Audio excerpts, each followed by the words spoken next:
Pompey Sound, your hourly update from Fratton Park, sponsored by Piglet's Pantry, the home of award-winning and handmade food on the South Coast.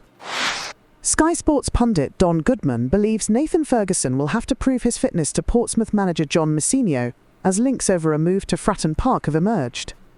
The former West Brom Academy graduate took his first steps in senior football under the management of Slaven Bilic at the Hawthorns, playing a key role for the first half of their 2019-20 promotion season to the Premier League. An impressive term led to the defender making a move to the top flight with Crystal Palace in the summer of 2020. But the now 24-year-old has been badly hampered by consistent injury issues. The former England youth international has been a free agent since departing Selhurst Park last summer, but now a move back down to the Championship is emerging, with Ferguson reportedly linking up with Portsmouth's training camp in Slovakia for a trial, as he chases a move to the South Coast. Speaking exclusively to Football League World, Sky Sports pundit Don Goodman has outlined his concerns over Nathan Ferguson's inability to play regular first-team football, believing he needs to show he can stay fit to be worth a punt. Goodman said, "It's quite a sad story really, the Nathan Ferguson story. He burst on the scene at West Bromwich Albion as a trainee, got in the first team, played 21 games for West Bromwich Albion, and then left. Got an opportunity to go on a free to Crystal Palace in the Premier League, and injuries have just absolutely ravaged his career. The last first-team appearance he made was at Crystal Palace, where he got 8 minutes in 2021-22, so from 2021-22, it's a long time not to have played senior football. So he needs to prove his fitness, and he needs to look good in doing so, and if he does that, then John Mousinho will be the judge of whether he's worth a little gamble or not." Don Goodman is a respected authority and he knows his way around the world of football just about as well as anybody does. However, I think it's worth just asking him to clarify what he means by Ferguson having to prove his fitness. He's only played 21 games. He's 24. He's been attached to a Premier League club, a top Championship club throughout that entire period since he signed his first professional contract. And was playing top-flight football as a teenager. And then along came injuries. Now, I think when Mr. Goodman is talking about his fitness, I think he might be referring to whether or not he is, dreaded word coming up, injury-prone. A player who's injury-prone is a liability. You might only get a handful of games out of them before they're out for the rest of the season. It's just the way the game is nowadays. You know, I mean, Shaughnessy went down with an injury and he was out for months and months, and ditto Regan Poole. At right back, we had Swanson unable to shake off some sort of heel injury. And then Josh Williams, wasn't it, who played every single game for his club of previous season, came to us and immediately was sidelined with injury. So what we know from that is that you cannot prove that you cannot offer a manager, a head coach, some sort of evidence that you are not going to get injured. That's one thing. It's going to be very, very high in his mind, isn't it? Because this is something of a crossroads for him, perhaps. If it doesn't work out at Pompey, or if he pulls up injured in one of the friendlies that he's going to be playing in, apparently, then he may be tempted to throw in the towel, which would be so awful for him and his people, his family and the rest. Awful, unthinkable. But he could be gazing down into that abyss. And our manager has to make a judgment. Has he got sufficient resilience against a recurrence of any of the old injuries, or a proneness to perhaps developing a different injury, a new injury?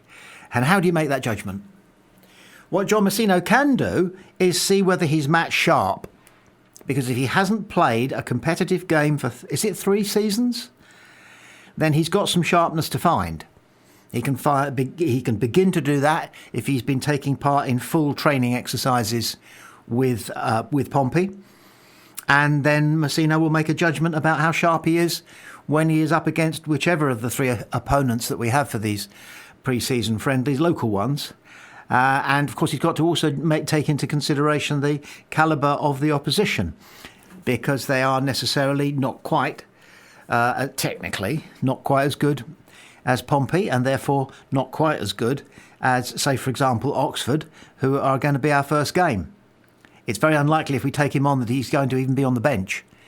They're going to be working on him to toughen him up and to sharpen him up, ready for perhaps a bench and then a 10-minute appearance in the Championship. That is in an ideal world, and just for the sheer humanity of it, we must hang all our hopes on Ferguson the man, followed by Ferguson the footballer. Norwich City look set to win the race for Pompey target Pele MATTSSON, according to those close to the club. Canaries reporter Samuel Seaman suggests the Championship side's persistence in chasing the Silkeborg IF midfielder could finally pay off this summer, with talks progressing well. Though no deal has been sealed yet, both clubs are still working out the finer details for the 23-year-old, who has just 12 months left on his contract. The Danish club recently knocked back a £1.75 million offer. Money doesn't seem to be an issue for Norwich, who've already splashed £6.9 million on Brøndby forward Matthias Kvistgaarden, one of 7 new faces through the door this summer under Liam Manning. But speaking on the Pink on Norwich City podcast, Seaman explained they're taking their time to get the right deal, with Silkeborg holding out for £2.5 million. Adding fuel to the transfer rumours, MATTSSON, who Pompey had earmarked as one of 2 midfield targets, was left out of Silkeborg's friendly against Thisted FC at the weekend. While Norwich fans are getting excited, Seaman offered this update on Friday. "We've looked at other options and have backup plans if the MATTSSON deal falls through. But talks for him are much further along than with anyone else, even though there hasn't been any major breakthrough just yet." It's particularly relevant to us how Norwich are shaping up for the coming season because we play them, they're our second game. It's our first home game. And we've just learnt there, through our tracking of this guy, Pele MATTSSON, that Norwich have brought in 7 new faces, possibly 8, I guess, if you count MATTSSON if he does go there. They're offering 1.75 million for him, and his club want 2.5 million. Silkeborg want 2.5 million. It's very unlikely that we're going there. So it's very likely that we will be facing him in our second game of the season. And it's important for us to steel ourselves to remember that you can't necessarily buy success. You can't buy points. You can't buy wins. It's down to a lot of other factors besides the market value of the players that you've brought in. So Norwich have already spent, is it 7 million quid? If MATTSSON arrives and they pay the asking price, it'll be up to 10 million. They'll have spent 10 million. We've spent a little bit on Adrian Segacic. Not sure whether that is a signing on fee, or I don't think there's any transfer involved there. And there's certainly no transfer involved in John Swift. There will be some sort of golden hello, but it's not going to amount to a row of beans compared to the 10 million quid, plus wages, plus possible add-ons, which would have been the main reason, surely, that Liam Manning was tempted away from Bristol City and chose Norwich. You know, it's like that old, do you remember Carolina Hearn and Mrs. whatever it was, her chat show? And she asked Debbie McGee, the assistant of the magician Paul Daniels, her opening question was, "So Debbie, what was it that first attracted you to the millionaire Paul Daniels?" And it's, you know, money talks in so many ways. Let's hope it keeps its mouth shut. Second game of the season. Some random facts about the South Coast Derby. The first match between the two clubs came in a friendly at Portsmouth's Fratton Park ground on the 6th of September 1899. The match was won on their merits, 2-0 by Portsmouth, with goals from Dan Cunliffe, formerly with Liverpool, and Harry Clarke, formerly with Everton. The first of 4 South Coast derbies in the FA Cup took place on the 13th of January 1906. Because of the large crowd expected for the first FA Cup meeting between the two rivals, the local registrars in both towns postponed voting in the 1906 general election until the following week. Portsmouth supporters refer to Southampton supporters as scum or scummers.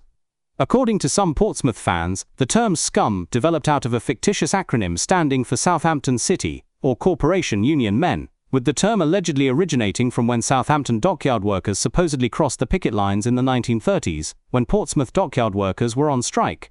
However, this story is unlikely, as the two cities rely on entirely different types of ports, Southampton being a merchant port and Portsmouth a naval one. There is also no known record of any strike occurring during the aforementioned time period. Rather, this seems to be a modern attempt to incorrectly describe the origins of the rivalry. The acrimonious departure of Harry Redknapp from Portsmouth to Southampton brought the bitter rivalry between the two clubs to a new level. When Redknapp returned to Portsmouth in November 2005 following Southampton's relegation, it only served to further sour relations between the two clubs. The two clubs' chairmen at the time, Rupert Lowe, Southampton, and Milan Mandaric, Portsmouth, publicly criticised one another on a number of occasions, with Lowe calling for an inquest into irregular betting patterns in the run-up to Redknapp's reappointment. Mandaric had even sent a boxed duck as a Christmas gift to Lowe, as Lowe had been on a hunting trip when the ordeal began, but the gesture only furthered the animosity between the two. Which I think was the general idea, knowing Milan vaguely, as I do, a man with an impish sense of humour, a great man, and Rupert Lowe isn't, for so many reasons, but we won't dwell on that. So the first match between the two clubs, a friendly, in 1899, one with 2 goals, one by Dan Cunliffe, looked him up. He's described as a nomadic footballer, what we now call a journeyman footballer, played for loads of clubs. He's a northerner, Bolton I think he came from. And the other goal was by Harry Clark. Very little is known about him. He did play for Everton. He's a Walsall boy. I think he only played the one game for Pompey. And then the first of the South Coast FA Cup derbies was pretty extraordinary. 1906, there was presumably a general election in 1906, and the registrars of Portsmouth and Southampton postponed the voting for a week, so that because the crowd was expected to be huge and they wanted a big turnout for the voting as well. So that's a 5-star little nugget right there. It wouldn't happen today. It wouldn't happen today, would it? Of course. But for football to be more important than choosing a government, love it. We call them scum. We've heard the rumour that it has to do with when Southampton dock workers crossed the picket lines of a strike that Portsmouth dock workers were holding. There's no record of there being any industrial action during the period when this is supposed to have taken place. I think my own view is that the word, it's borderline abusive, and it's intended to be. So I'm not going to repeat it again. Nor am I going to tell the story of why we call them skates. Because if you know it, you will know that it is too obscene even for a podcast. I couldn't even elect this, if it's going to be podcasted, and it is, as not clean. Because the story about why we call they call us skates is so obscene that it can only be alluded to on the internet. And I ain't even going to allude to it. If you know it, you know what I'm talking about. If you don't know it, you're not going to be able to work it out from what I've said. So I haven't corrupted anybody by talking around it. It's pretty hideous. And then, of course, Harry Redknapp, toing and froing. He has said that he regrets going to Southampton from Pompey. He shouldn't have done it. He acknowledges that. There are still plenty of Pompey fans who hold that against him for all his achievements with Pompey. He shouldn't have done that.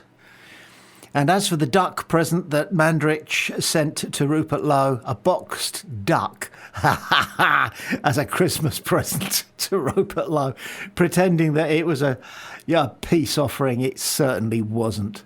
It really, really wasn't. It was nothing more or less than a piece of goading, and good-natured goading as well, unlike the nickname that they give us, and to a much lesser extent the nickname that we give them. Both a couple of characters, Mandaric in a good way, and as I said a moment ago, the former Southampton owner, Rupert Lowe, in my own humble opinion, in not such a good way. Bunch of random facts about the upcoming derby, which, with less than a month to go to the start of the season, happens our 5th game in, I think it is, and it's 2 months away.